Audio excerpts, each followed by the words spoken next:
Bharatiya Janata party, Bonde साहबानी म्हटलं वो बोल रहे हैं कि मुस्लिम बनेगा, बुरके वाली बनेगी, बुरके वाली नहीं बनेगी और सलाम बोलने वाला भी कोई महापुर ये जिले में नहीं बनेगा, ये शहर में नहीं बनेगा। इस शहर में अगर महापुर बनेगा तो वो जय श्री राम और भारत माता की जय बोलने वाला ही उस पद पे बैठेगा, इसमें कोई शंका नहीं है। मी एवढंच सांगते आणि सगळ्यांना मनापासून विनंती करते, खूप खूप धन्यवाद। चलो भारत माता की, एक बार जोरदार भारत माता की, वंदे वंदे। आदरणीय मंच पर उपस्थित हमारे नेता भारतीय जनता पार्टी के और हमारे ये जिले के, या जिल्ह्याचे नेता पालकमंत्री बावनकुळे साहेब, आमचे राज्यमंत्री भोयर साहेब, राज्यसभा मेंबर, माजी पालकमंत्री कृषी मंत्री अनिलदादा बोंडे साहेब, आमदार जळगावचे आमदार आमचे कुटे साहेब, नितीन भाऊ धांडे आमचे अमरावती शहराचे शहर अध्यक्ष भारतीय जनता पार्टी, रुपेश दादा, प्रवीण भाऊ, प्रवीण दादा पोटे, प्रताप दादा अडसड, जयंत दादा जयंतकर, रवींद्र दादा, किरण दादा पातुरकर, सुनील भाऊ कराटे, प्रशांत दादा देशपांडे, मीनाताई पाठक, दिनेश दादा सूर्यवंशी, संजू भाऊ तिरतकर।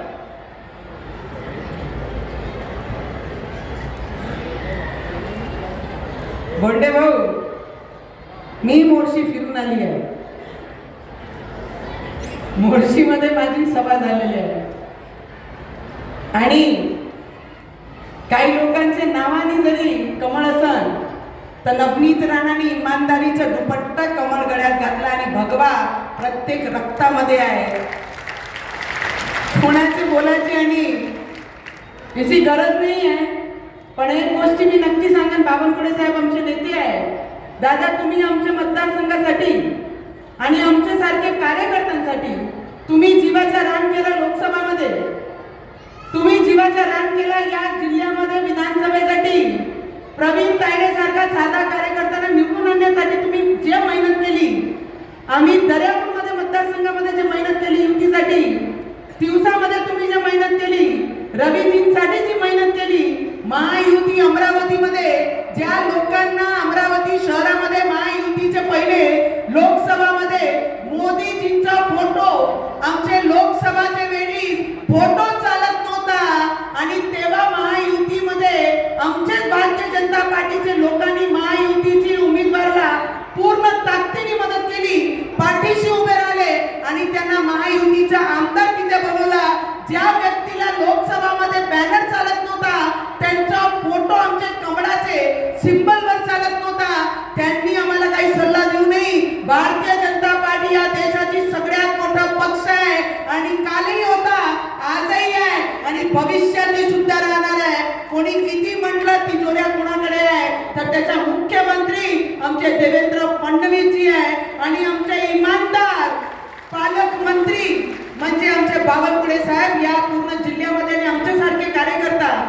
अरे कशा म्हणू शकतो, ज्या व्यक्तीला ते ओबीसी बाहेरून येऊन इथे आवाज देत आहे लोकसभामध्ये, जेव्हा बरेचसे लोकांनी बाहेर निघून लोकसभामध्ये कमळाचा विरोध केला, मी एक गोष्टी सांगते, कमळाचा दुपट्टा घातलाय, कमळामध्ये राहून कमळाचा विरोध केला तर त्याला सोडणार नाहीये, एवढं लक्षात ठेवा।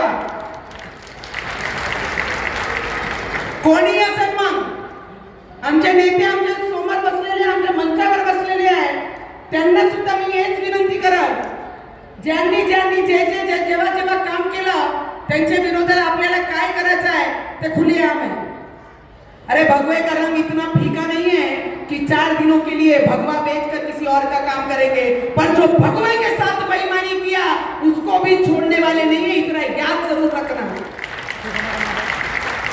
या पूर्ण महानगरपालिकामध्ये भगवेचा भारतीय जनता पार्टीचाच महापौर होईल याच्यात एक तीळ मात्र शंका नाही।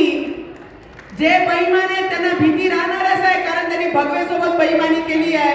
पण आमचे भारतीय जनता पार्टीचे मुख्यमंत्री, आमचे पालकमंत्री या जिल्ह्याचे आणि या पूर्ण राज्यामध्ये ज्या लोकांच्या डोक्यावर, ज्या महिलांच्या डोक्यावर घरकुल नाहीये, घर नाहीये, ज्यांचे पट्टे झाले नाहीये, असे बायांना, असे महिलांना, असे परिवारांना पट्टे देण्याचं काम आमचे बावनकुळे साहेब या पूर्ण मतदारसंघाने, पूर्ण महाराष्ट्रामध्ये करत आहे. आणि त्याचा अभिमान मला राहील.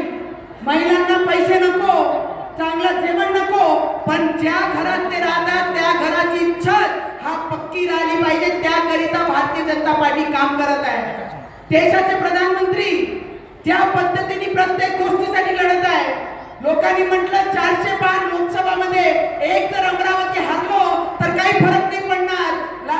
अटलजीच्या इलेक्शन आठवा, 13 दिवसामध्ये जेव्हा एक खासदार कमी पडला होता तर अटलजींना आपली सरकार सोडावी लागली होती. म्हणून मी आपल्याला सगळ्यांना विनंती करीन की महानगरपालिकामध्ये महापूर हा कमळाचाच बसला पाहिजे.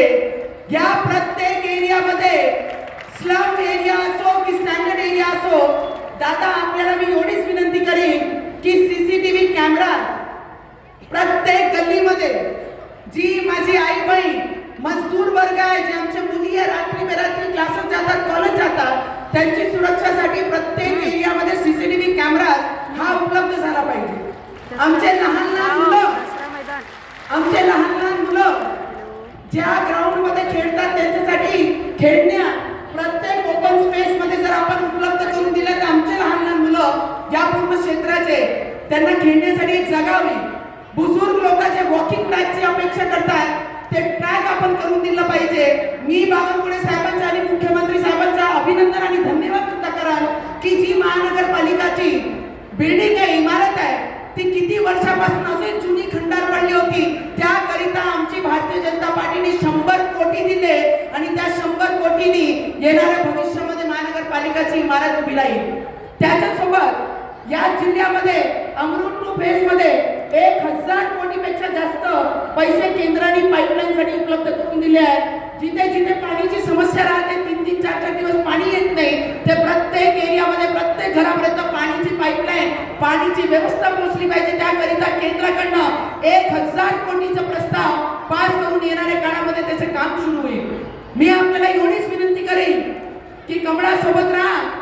देशाचे प्रधानमंत्री नरेंद्र मोदीजी आणि देवेंद्र फडणवीसजी, आमचे बावनकुळे साहेब, भुयार साहेब आणि आमदार छोड़े इथे उपस्थित है. पर एक बात याद रखना, जो कमल के साथ बेईमानी करेगा, नवनीत राणा उसके साथ खड़े नहीं रहेगी. मैं इतना ही आपको बोल सकती हूँ और सबको विनंती करती हूँ कि 16 तारीख को भारतीय जनता पार्टी, बोंडे साहबानी म्हटलं, वो बोल रहे हैं कि मुस्लिम बनेगा, बुरके वाली बनेगी, बुरके वाली नहीं बनेगी और सलाम बोलने वाला भी कोई महापुर ये जिले में नहीं बनेगा, ये शहर में नहीं बनेगा. इस शहर में अगर महापुर बनेगा तो वो जय श्री राम और भारत माता की जय बोलने वाला ही उस पद पे बैठेगा, इसमें कोई शंका नहीं है. मी एवढंच सांगते आणि सगळ्यांना मनापासून विनंती करते. खूप खूप धन्यवाद.